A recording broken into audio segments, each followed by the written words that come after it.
I like to share this quote with you. This quote is by a non-Muslim. Her name is Carly Fiorina. She used to be the CEO of HP and a former American politician.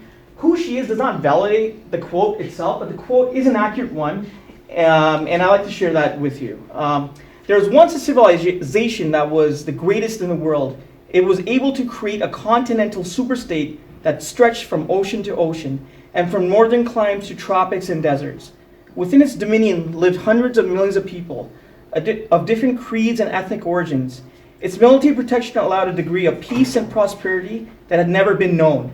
The reach of this civilization's commerce extended from Latin America to China and everywhere in between. While modern Western civilization shares many of these traits, the civilization I'm talking about was the Islamic world from the year 800 to 1600, which included the Ottoman Empire, the courts of Baghdad, Damascus, and Cairo, and enlightened rulers like Suleiman the Magnificent. Now, you may be asking yourself, like, what does this have to do with dawah? Well, if the Prophet Muhammad, peace be upon him, wasn't doing dawah, if the Prophet Muhammad and his, peace be upon him, and his companions were not out there inviting people to Islam, were not conveying Islam to people, then the Islamic system would not have emerged. And to make it clear, the obligation of active dawah is something that we will be accountable for. I've only highlighted just a few textual evidences that make this quite clear, but I do want to just highlight a few of them. So we know this verse, which we've read and heard many times. Invite them to the path of your sustainer with wisdom and words of good advice, and reason with them in the best way possible. This verse is one of my favorites because this verse not only tells you to go invite people to Islam, but it tells you how to do it. It tells you to use hikmah. It tells you to use wisdom.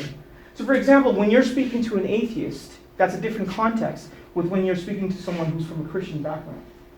Also, another evidence I'd like to share is by the saying of the Prophet Muhammad, peace be upon him. Prophet Muhammad, peace be upon him, said, "Convey from me, even if it is one ayah." So Muslims do not have any excuse. I would safe to assume 99% of Muslims at least know one ayah and its understandings, and are obligated to convey it. And this verse I'd like to show, which is not mentioned much, but I do like to kind of share this with you. This verse in the Quran, chapter 2, verse 159 says, "Those who conceal anything of the clear teachings and true guidance, which we have sent down, even though we have made them clear in our book, Allah curses such people, and so do all the cursers." Now the context of this verse is when the people of the book knew that the Prophet Muhammad, peace be upon him, was the prophet, and they knew that based in their scriptures, but they refused to share that with their followers. Scholars say this verse carries a general import that you should not conceal the truth of revelation, the truth of information from Allah. And and what is dawah, right? Dawah is, if you know the truth, if you're not sharing it, you're concealing it. And dawah is all about revealing truth, right? Also, very interestingly, Abu Huraira, as most of you know, was one of the closest companions of the Prophet Muhammad, peace be upon him. And he said that if it was, and he's the one who transmitted most of the hadiths, reports of the Prophet Muhammad, peace be upon him. Abu Huraira said that if it wasn't for this specific verse, he would not have transmitted one hadith of the Prophet Muhammad, peace be upon him. Now, I'd like to talk about just a little bit about Dawah Canada and what we're all about. Before I do that, that number you see there, according to statistics, there are 1,053,945 Muslims that live in Canada.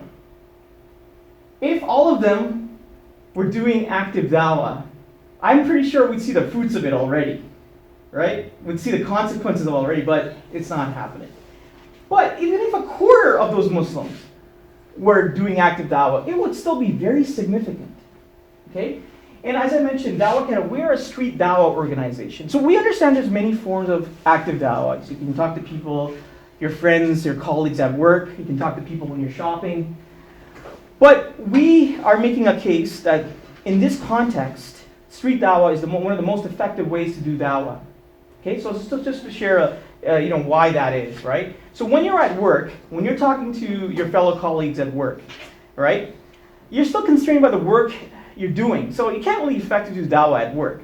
When you're shopping, you can't really effectively do dawah to the cashier you're buying your items from, right?